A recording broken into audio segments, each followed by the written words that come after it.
of different jobs before I joined the United Methodist Church.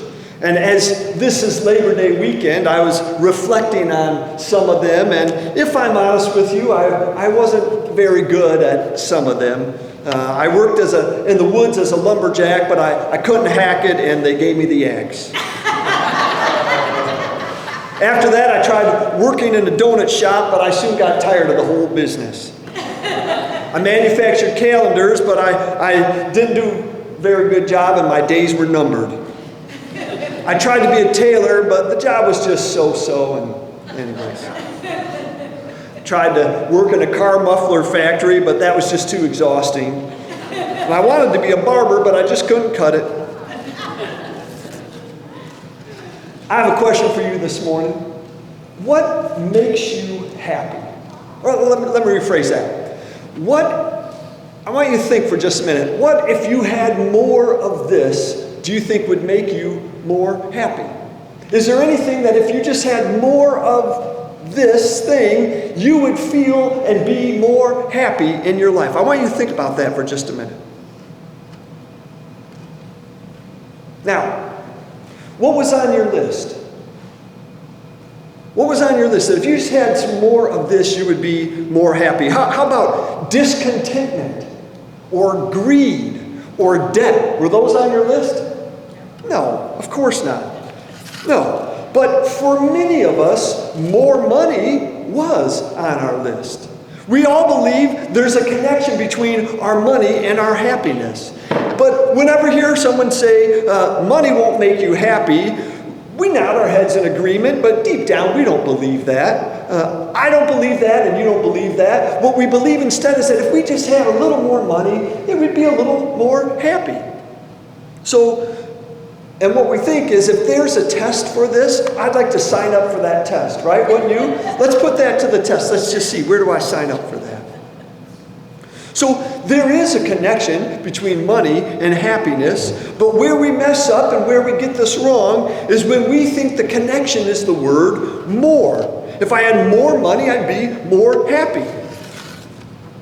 So I was thinking about this. This is Labor Day weekend, and a lot of us, we work lots of hours to be able to make the money to buy the things that we want. Sometimes we get a second job, or we just work harder and longer so we can make more money. But many people, unfortunately, get in this habit of overspending, and so their debt actually keeps them from being happy.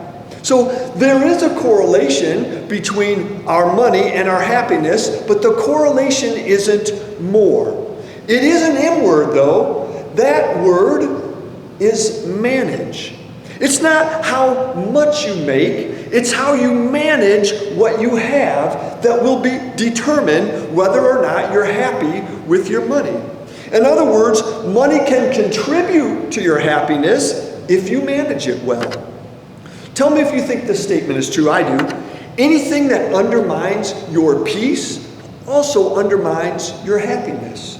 Right? Anything that undermines your peace also undermines your happiness. Because if you're not at peace about something, it's hard to be happy with that, right? So this is true in all areas of our life, and it's especially true in the area of money. Jesus thought this was true also. In fact, Jesus talked about this very subject. Jesus actually says that if you don't get control over your finances, if you don't learn how to manage your money, then your money will manage you. And if your money is managing you instead of the other way around, it's hard to have peace about your money. And the reason you don't have peace is because you feel out of control if your money is managing you. And in any area of life where you feel out of control, it's hard to be happy. Let's listen to what Jesus said about this. This is Matthew chapter 6, verse 24. Jesus said, we got a slide for this, no one can serve two masters. Either you will hate the one and love the other, or you will be devoted to the one and despise the other. You cannot serve both God and money. Now, just leave that up there if you would. We're going to look at this a little closer. We hear this, no one can serve two masters, to which we think, well, this doesn't even apply to us, right? We live in the 21st century.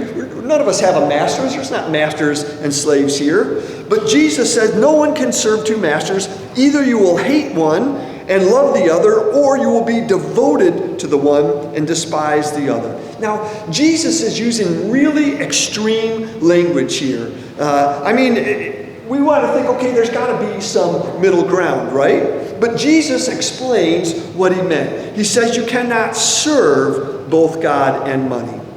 Now, this is the NIV translation, and it's an okay translation. I like the NIV, but there's a few other translations that do a better job translating the Greek word for money here. So the King James and the New King James, they don't even bother trying to translate the Greek into English. They just use the Greek word, which is mammon.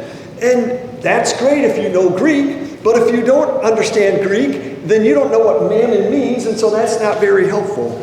The NRSV, which is our Pew Bible, actually does a really good job with this. It translates the Greek word mammon into wealth. So mammon, or wealth, encompasses more than just our cash, more than just our money. It's all of our money plus all of our stuff, your possessions, your land, your cattle, your livestock, your servants, or today your car, your house, your property, your smartphone, your golf clubs. It's all of your possessions, all of your stuff, plus your money. And Jesus says, you are going to serve one of two masters, but you can't serve them both. Either you will serve God, or you will serve your money and your stuff. And Jesus is pointing out that the chief competitor to serving him is really your stuff. Now, you hear this and you might be thinking to yourself, this is really dramatic hyperbole. You don't serve your stuff. You don't love your money. You love God, and your money and your stuff isn't in competition with your love for God. But we don't look at money the way God looks at money. And we don't look at our possessions and our things the way God looks at them. Jesus said, either you will hate the one and love the other, or you will be devoted to the one and despise the other. Again, it's hyperbole. It's very exaggerated. If you read through the Sermon on the Mount, Jesus exaggerates a lot in there to try to make his point. And Jesus now defines what he means by love. It's with the words devoted to. To be devoted to, that means there is a strong attachment. It means that when you're making decisions, when you make decisions about who or what you're going to have strong attachments to, and Jesus is saying, you might not like the word love when you're talking about money, but most of us, if we're honest, we're attached to our stuff. We're attached to our nice house. We're attached to our nice car. We're attached to our expensive stuff.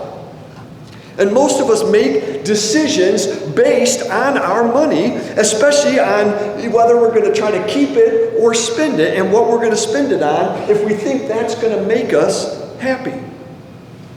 Because we all struggle at times with discontentment.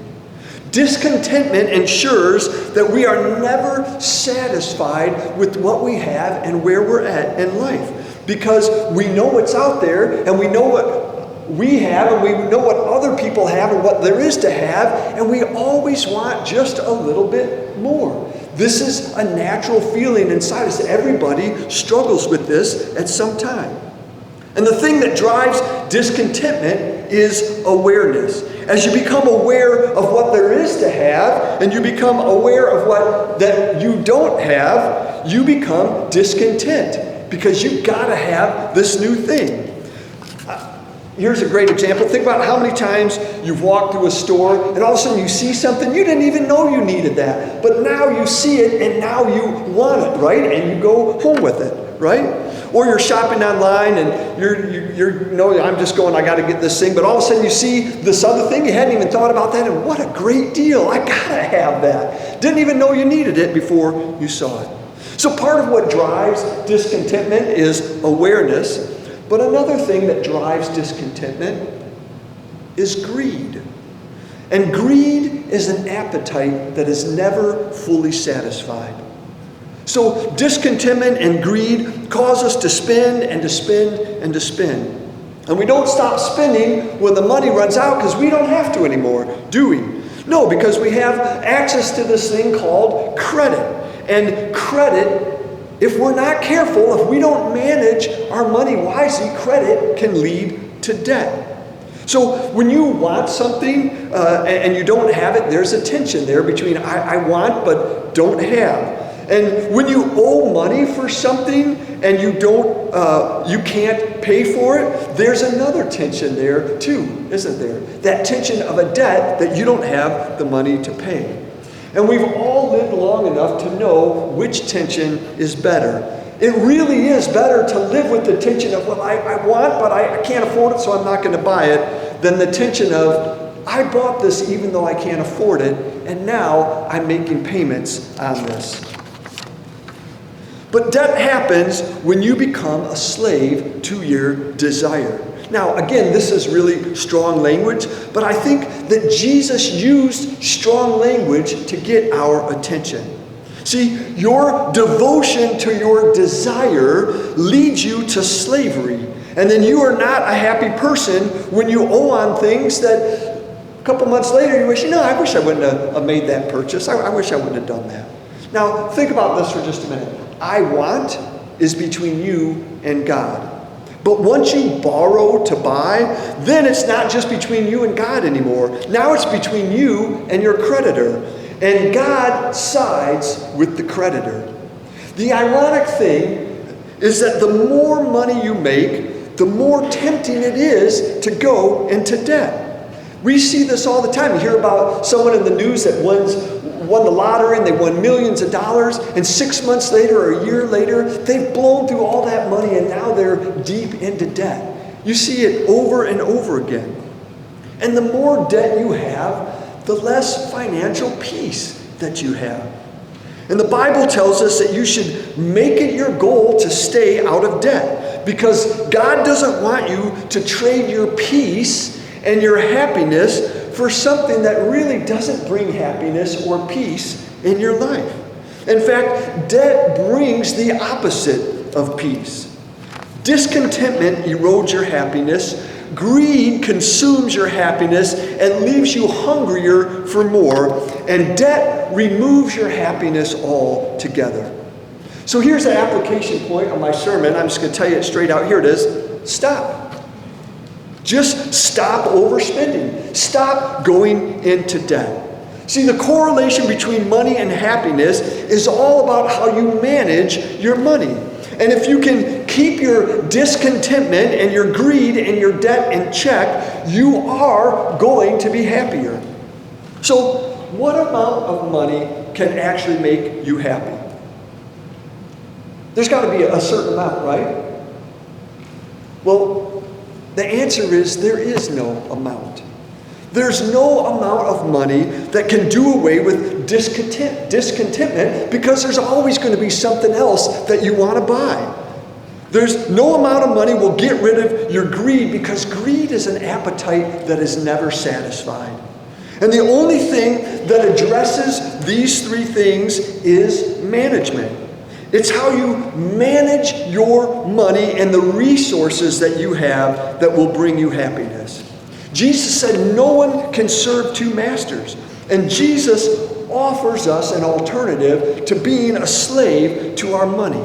Jesus says that you can have a new master and his last name isn't Card. MasterCard. If you take everything that Jesus said about money and everything the rest of the Bible says about money, you can condense it down into just two words: generosity and wisdom. And when you contrast generosity and wisdom with discontentment, greed, and debt, which do you think will make you happy? A few weeks ago, in our Defining Moments series, we saw a rich young man came and asked Jesus what he must do to enter the kingdom of heaven.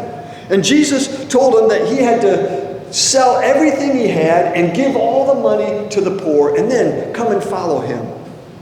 And in the end of that story, this isn't a made-up story, it's a story that actually happened. In the end, we're told that that young man went away sad because he was very rich. So if you believe Jesus, and I do, then being wise with how you manage your money and being generous with your resources, the resources God has entrusted to you, that is going to make you a lot happier than discontentment, greed, or debt. So what are you working for?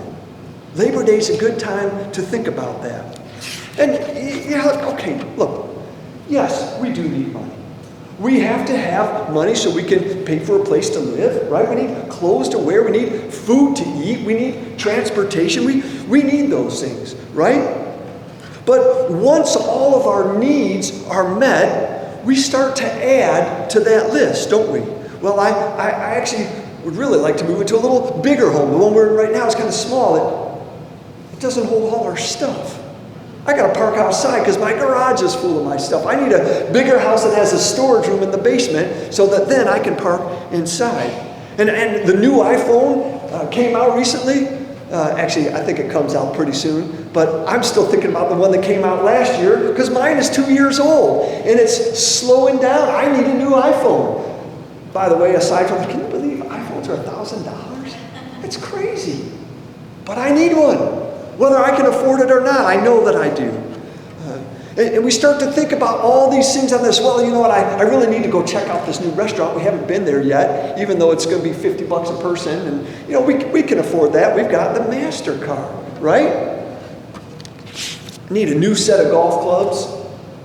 Actually, I really do need a new set of golf clubs. If any of you are going to update yours and get a new pair and you're looking for a place to donate yours, give me a call. But not to mention all the nice things we want to buy for our children and our grandchildren, right? We want to bless them. We want to be generous with them. And here's what happens somewhere along the way. If we're not careful, if we're not mindful, somewhere along the way, discontentment and greed and debt show up and start to run our lives. And we spend our time focused on trying to get more money so that we can get out of debt so that then we can go and buy more stuff. And deep down inside, if we're honest with ourselves, we know that what Jesus said is true. No one can serve two masters. You cannot serve both God and money. So how much is enough? And what might you need to do differently so that you can be wise and generous with your mammon, with the things that God has entrusted you to be a steward of? Some of you have this down already. Some of you have been managing your money well for years, and you're very comfortable right now, and you have financial peace, and I'm so glad for you. That's great. But some of you may not have been managing your money very well up until this point. And unfortunately, there is no magic pill or wave the magic wand and all your poor choices from the past go away. But it's never too late to start managing your money well. It's never too late to say no to discontentment, no to greed, and no to debt, and to start right now where you're at. You can do this by going over your budget. I hope you have a budget. If you don't, make one. You have to have a budget. You have to know how much you have coming in and what your expenses are, your needed expenses. Then put your wants in a different category, right? When we start to manage our money well, we can start to have peace. A number of years ago, Tiffany and I found ourselves in a place where did I share this with you guys? Or I can't remember if I did. I'm owning this. I led us poorly. I led my family poorly in the financial area. I was not a good manager of our money. And we found ourselves with quite a bit of debt. And some of it was, we got to have a car that runs well. But some of it was stuff that as we look back, we're like, we didn't need to buy that. Yes, this vacation was fun, but look at all the extra stuff we did. That doubled how much we put on our credit card. Okay, these things for the kids, did they really need those? We're still paying on them. It's 4 years later. We found ourselves in a spot where I personally had led us poorly. And we read this book called Total Money Makeover by Dave Ramsey. And we ended up putting the principles into practice of having a budget, sticking to it, making sure that we weren't spending all of our money every month, but instead we were actually thinking about like, okay, well, I don't have this expense this month, but in 3 months I know this expense is coming up. So then we started putting money aside towards that. It's 7 years later now, 7 years later. We totally have the financial peace that Dave Ramsey talked about. We have zero debt. We have money in the bank for emergencies, and we have quite a bit that we are investing into our retirement. I wish that I had done that as a younger person in my 20s. I wish I had done it in my early 30s. I wish I hadn't waited until I was in my 40s to be responsible and manage my money well. My money was managing me, but no longer. It's never too late to just start right where you're at. So your homework this week, as I already said, is to make that decision. Do you want discontentment and greed and debt to manage you and rule your life and steal your peace and be your master? Or do you want to serve God? Do you want God to be your master? This is a decision only you can make. So when you feel nudged by God to help out a person or family in need, or a ministry that the church is doing, and you feel nudged by God to give that to that, do you look at those opportunities to be generous with joy because you've managed your money well and now you can say yes to God? Or when you feel God nudging you, do you tell yourself, I just can't afford to give to that. We just don't have any extra. Do you have time to put God first in your life and make sure that you're growing spiritually and that your family, that your spouse, your kids, your grandkids are growing spiritually? Or are you just working all of the time so you can afford to buy that stuff that you just don't really need? Who are you going to serve? God or money? According to Jesus, you can't serve them both. Please pray with me. Father, it's so easy just to overspend, and all of a sudden we become a slave to our debt. We become devoted to our things that are perishable and pass away. Father, I pray for each person here today that you would give us wisdom. Give us wisdom to know how to make hard choices, how to manage our money wisely, so that we can actually have the peace and contentment that you want us to have. We ask this, Father, in Jesus' name. Amen.